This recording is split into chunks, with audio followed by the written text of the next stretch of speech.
क्या आपने कभी सोचा है कि भगवान को फूल ही क्यों चढ़ाए जाते हैं? आखिर ऐसा क्या है इन नाजुक और सुगंधित फूलों में जो इन्हें पूजा पाठ का सबसे महत्वपूर्ण हिस्सा बना देता है? क्या यह केवल उनकी सुंदरता है या फिर इनके पीछे कोई ऐसा दिव्य रहस्य छिपा है जिसके बारे में बहुत कम लोग जानते हैं? सनातन धर्म में फूल केवल प्रकृति की सुंदर रचना नहीं माने जाते हैं। शास्त्रों के अनुसार हर फूल अपने भीतर एक विशेष ऊर्जा, एक विशेष कंपन और एक विशेष आध्यात्मिक शक्ति धारण करता है। यही कारण है कि अलग अलग देवी देवताओं को अलग अलग प्रकार के पुष्प अर्पित किए जाते हैं। मान्यता है कि कुछ विशेष फूल ऐसे होते हैं जो व्यक्ति के जीवन में सकारात्मक ऊर्जा, सुख, समृद्धि, शांति और ईश्वर की कृपा को आकर्षित करते हैं। आज की इस विशेष प्रस्तुति में हम जानेंगे 5 ऐसे पवित्र फूलों के बारे में जिन्हें दिव्य आशीर्वाद का प्रतीक माना जाता है। और इस वीडियो के अंत में हम आपको बताएंगे एक रहस्यमय फूल जिसे स्वयं स्वर्ग का पुष्प कहा गया है। तो वीडियो को अंत तक अवश्य देखिए। आइए शुरुआत करते हैं पहले दिव्य पुष्प से। जब भी हम देवी लक्ष्मी की तस्वीर देखते हैं या भगवान विष्णु की दिव्य मूर्ति के दर्शन करते हैं, एक फूल हमें लगभग हर जगह दिखाई देता है, वह है कमल का फूल। कमल केवल एक फूल नहीं है, यह पवित्रता, ज्ञान और आध्यात्मिक जागरण का प्रतीक है। सबसे आश्चर्यजनक बात यह है कि कमल कीचड़ में पैदा होता है, लेकिन उसकी पंखुड़ियों पर कीचड़ का एक कण भी नहीं टिकता। शायद यही कारण है कि हमारे ऋषियों ने इसे आध्यात्मिक जीवन का आदर्श माना है। दुनिया में रहो, लेकिन दुनिया की नकारात्मकता को अपने भीतर मत आने दो। पुराणों के अनुसार समुद्र मंथन के समय जब देवी लक्ष्मी प्रकट हुई थी तो वे कमल के आसन पर विराजमान थी। तभी से कमल को माँ लक्ष्मी का सबसे प्रिय पुष्प माना जाता है। कहा जाता है कि जो भक्त सच्चे मन से माँ लक्ष्मी को केवल कमल अर्पित करता है, उसके जीवन में धन, वैभव और समृद्धि के द्वार खुलने लगते हैं। केवल इतना ही नहीं, भगवान विष्णु की नाभि से उत्पन्न कमल पर ही ब्रह्मा जी का प्राकट्य हुआ था। इसलिए कमल को सृष्टि और दिव्य चेतना का प्रतीक माना जाता है। योग शास्त्रों में भी कमल का अत्यंत महत्वपूर्ण स्थान है। मानव शरीर के 7 चक्रों को कमल के रूप में दर्शाया गया है। सहस्रार चक्र, जो ईश्वर से मिलने का प्रतीक माना गया है, उसे 1000 पंखुड़ियों वाले कमल के रूप में वर्णित किया गया है। कमल हमें सिखाता है कि परिस्थितियां कैसी भी हों, अपने भीतर की पवित्रता को कभी मत खोइए। अब बात करते हैं उस फूल की जो देखने में साधारण लगता है, लेकिन भगवान शिव को अत्यंत प्रिय माना जाता है। यह है धतूरा। आपने अक्सर शिव मंदिरों में धतूरा चढ़ते हुए देखा होगा, लेकिन क्या आपने कभी सोचा है कि ऐसा क्यों?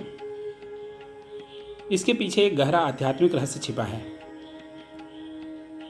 समुद्र मंथन के समय जब कालकूट विष निकला तो संपूर्ण सृष्टि संकट में पड़ गई थी। तब भगवान शिव ने उस विष को अपने कंठ में धारण कर लिया। इसी कारण उन्हें नीलकंठ कहा जाता है। धतूरा भी विषैला पौधा माना जाता है, इसलिए इसे भगवान शिव को अर्पित किया जाता है। यह उस शक्ति का प्रतीक है जो विष को भी अमृत में बदल सकती है। धतूरा हमें सिखाता है कि जीवन में आने वाली नकारात्मकता, क्रोध, अहंकार और दुखों को भी आध्यात्मिक शक्ति के माध्यम से परिवर्तित किया जा सकता है। जब भक्त धतूरा शिवलिंग पर चढ़ाता है तो वह प्रतीकात्मक रूप से अपनी नकारात्मकताओं को भगवान शिव के चरणों में समर्पित करता है और उनसे आंतरिक शुद्धि की प्राप्ति के लिए प्रार्थना करता है। कल्पना कीजिए, रात्रि का शांत वातावरण, मंद मंद बहती हवा और उसमें फैली चमेली की मोहक सुगंध। यह सुगंध केवल मन को प्रसन्न नहीं करती, बल्कि आध्यात्मिक रूप से भी बहुत महत्वपूर्ण मानी जाती है। चमेली का फूल प्रेम, शांति और भक्ति का प्रतीक है। भगवान विष्णु, भगवान कृष्ण और कई देवी स्वरूपों की पूजा में चमेली का विशेष महत्व बताया गया है। शास्त्र कहते हैं कि जहाँ पवित्र सुगंध होती है, वहाँ सकारात्मक ऊर्जा स्वतः आकर्षित होती है। इसी कारण कई मंदिरों में शाम की आरती के समय चमेली के फूल और चमेली के तेल का उपयोग किया जाता है। चमेली का संदेश बहुत सरल है, जीवन में प्रेम और शांति को बनाए रखिए, क्योंकि जहाँ प्रेम है वहीं ईश्वर का निवास है। अब हम पहुँचते हैं उस फूल पर जो शक्ति का प्रतीक माना जाता है, यह है गुड़हल। अपने चमकीले लाल रंग के कारण गुड़हल का फूल माँ दुर्गा और माँ काली को अत्यंत प्रिय माना जाता है। कई शक्तिपीठों में आज भी देवी को लाल गुड़हल अर्पित करने की परंपरा है। लाल रंग साहस, ऊर्जा और जीवन शक्ति का प्रतीक माना जाता है।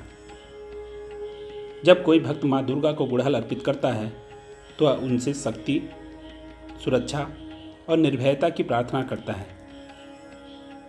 मान्यता है कि नियमित रूप से देवी को गुड़हल अर्पित करने से व्यक्ति का आत्मविश्वास बढ़ता है, उसके भीतर की भय और नकारात्मकता धीरे धीरे समाप्त होने लगती है। गुड़हल हमें सिखाता है कि कठिन परिस्थितियों से भागना नहीं चाहिए, बल्कि साहस के साथ उनका सामना करना चाहिए। अब समय आ गया है उस फूल के रहस्य को जानने का जिसे देवताओं का पुष्प कहा जाता है। उसका नाम है पारिजात। पौराणिक कथाओं के अनुसार पारिजात वृक्ष समुद्र मंथन से प्राप्त दिव्य रत्नों में से एक था। इसे स्वर्ग का वृक्ष कहा जाता है और इसकी सुगंध को दिव्य सुगंध माना जाता है। पारिजात की सबसे अद्भुत विशेषता यह है कि इसके फूल रात में खिलते हैं और सूर्योदय से पहले धरती पर गिर जाते हैं। यह हमें जीवन का एक गहरा संदेश देता है। सच्ची महानता कभी अहंकार नहीं करती, वह हमेशा विनम्र रहती है। पारिजात अपनी सुंदरता का प्रदर्शन नहीं करता, वह चुपचाप खिलता है और फिर स्वयं धरती को समर्पित कर देता है। भगवान कृष्ण से जुड़ी पारिजात की कथा भी अत्यंत प्रसिद्ध है। कहा जाता है कि पारिजात दिव्य प्रेम, समर्पण और ईश्वर के प्रति श्रद्धा का प्रतीक है। जो व्यक्ति अपने जीवन में विनम्रता और कृतज्ञता को अपनाता है वह ईश्वर की कृपा का पात्र बनता है। अब हम जानने की कोशिश करेंगे 5 फूलों का दिव्य संदेश क्या है। कमल हमें सिखाता है पवित्रता, धतूरा सिखाता है परिवर्तन, चमेली सिखाती है प्रेम और शांति, गुड़हल सिखाता है साहस और शक्ति, और पारिजात सिखाता है विनम्रता और समर्पण। इन 5 पुष्पों में जीवन के 5 महान रहस्य छिपे हुए हैं।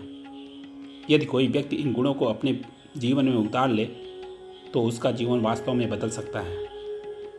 तो दोस्तों, फूल भले ही कुछ समय बाद मुरझा जाते हों, लेकिन उनका संदेश कभी नहीं मुरझाता। वे हमें याद दिलाते हैं कि जीवन की सच्ची सुंदरता बाहरी रूप में नहीं, बल्कि हमारे विचारों, भावनाओं और कर्मों में छिपी होती है। अगली बार जब आप किसी मंदिर में जाएं और भगवान को एक फूल अर्पित करें तो केवल फूल ही नहीं, अपने मन की पवित्रता, अपना प्रेम, अपना विश्वास और अपना समर्पण भी उनके चरणों में अर्पित कीजिए, क्योंकि सच्ची पूजा वहीं से शुरू होती है। यदि आपको यह जानकारी पसंद आई हो तो वीडियो को लाइक करें, चैनल को सब्सक्राइब करें और कमेंट में लिखें हर हर महादेव। मिलते हैं अगली दिव्य और रहस्यमय प्रस्तुति में। तब तक के लिए नमस्कार।